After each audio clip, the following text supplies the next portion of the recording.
I have two questions then from the web, which I would like to throw in. One is whether these business models has been used to understand the business model of cooperatives, and this comes in the context of a comment saying this would be needed because business model of cooperatives seems to be particularly complex, as cooperatives are managing a number of services, different services and value proposition for their clients. Are there examples of how this has been done or can be done? It can be done for sure, but I must admit that I don't have any example and that I couldn't so far find one from our own development practice. I would be very much interested myself. I should also say that utilizing this kind of methodology is not so common in GIZ, so in fact, yeah, we should try that out. I would be very interested myself. I think it is applicable, that's not the question, but no examples so far, at least from my side. Maybe others can help out here.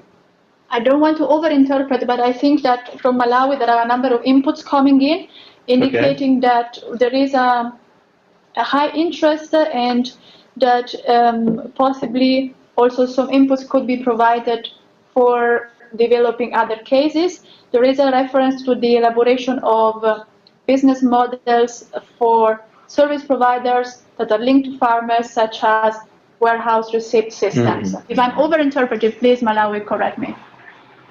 So the question that is related to this is, would this be interested for value links as a methodology and as a training concept to have additional cases of business models looking at service provision developed and elaborated?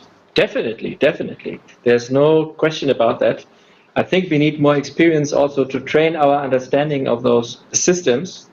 And let me quote another example, as you just say, warehouse. I have been myself in South Sudan, where the World Food Programme has invested in 10 warehouses in the southern part, close to the border with Congo, which is a surplus region in southern Sudan. So there's good reason putting in warehouses to reduce losses.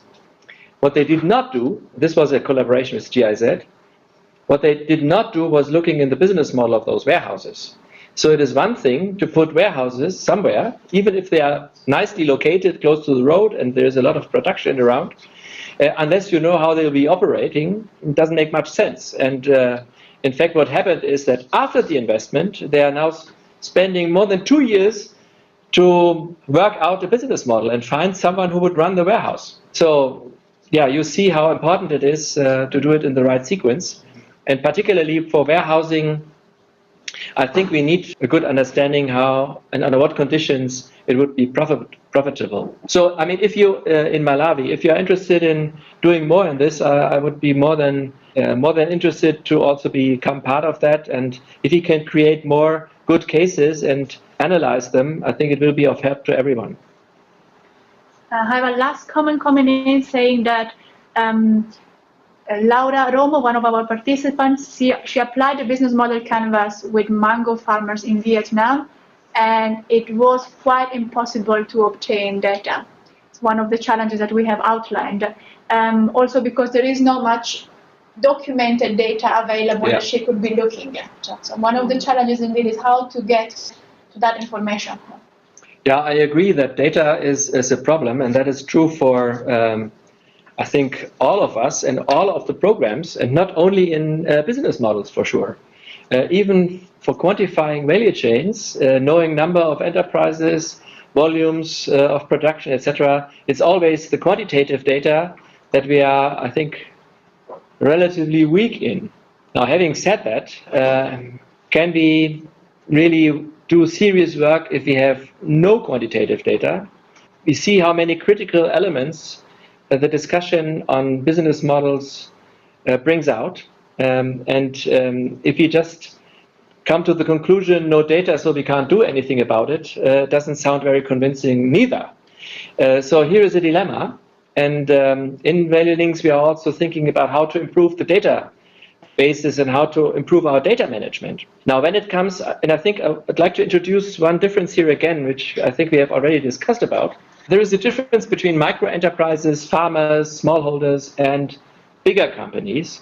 I think it is not so difficult to get good estimates of mango farmers, because mango growing is relatively well known, and I would think that if we get some of the parameters ourselves, and if you compare with literature and different sources and studies, we should be able to at least get at good estimates.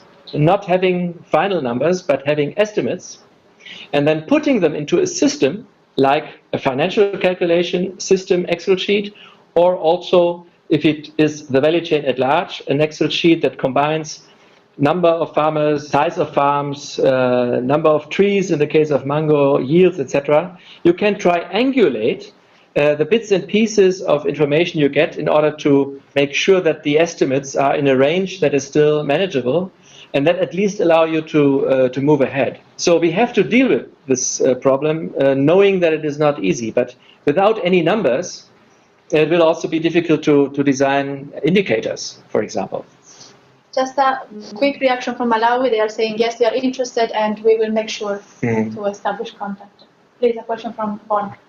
Well, more a comment from Bonn. I think another layer of complexity coming in here, which is very typical for the agricultural products we do work with, is that their price structure changes with season. So there is a very strong seasonality, both on the cost structure side as well as on the revenue structure side. And this will quite very often, I believe, decide whether a business model is viable or not. So just to say that it's also very important to bear that in mind. I can understand that we didn't look into this here now because there is only limited time, but agricultural products, many of them, they have a seasonality. Yeah, that's right. Yeah. The more you go into these matters, of course, the more complex it becomes. And that is another challenge, I can admit easily too, because for value chain development, for economic development in general, including all those criteria and considerations we've discussed about this morning, multiplies the complexity of what we have to deal with. And we cannot overdo that neither, because if we make it too complicated, then it'll be difficult to get people along and to create a consensus and common understanding. I don't know how to get out of that dilemma. We have to be able to come to valid conclusions, but at the same time we have to be able to act and move ahead. And I think this is an art of being able to draw conclusions and move ahead, even if you don't have everything totally sorted out. Otherwise, we would be studying 2 years before we can start project implementation. But that is a challenge. I don't have a definite answer to this. I think there are tools and maybe ways on how to approach it, but it remains a challenge, I would think. We have one more comment here from Bacchus. Yeah. 2 comments.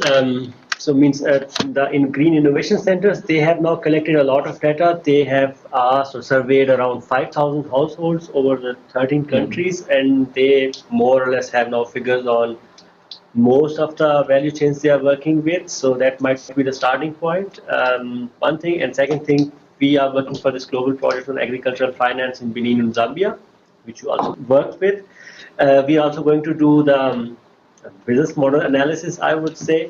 We are going to start with the smallholders and then go to the market. So we will actually look at what the market, how big the demand is, and how that demand translates into the production, and then also the economic figure that at what cost the smallholders are producing, how at what price they are selling, and how the processors are processing it, how their business model look like, and at the very end how the market actually looks like. So we will also be doing this analysis for selected value chains in Benin and Zambia, and I guess maybe next year, around sometime next year, we will also be able to provide more figures into that. And the potato, the GFP project, Potato Initiative Africa, they also did last year this analysis for smallholders and for this business concept of nucleus farmers offering mechanization, or let's say services to small farmers or peripheral farmers.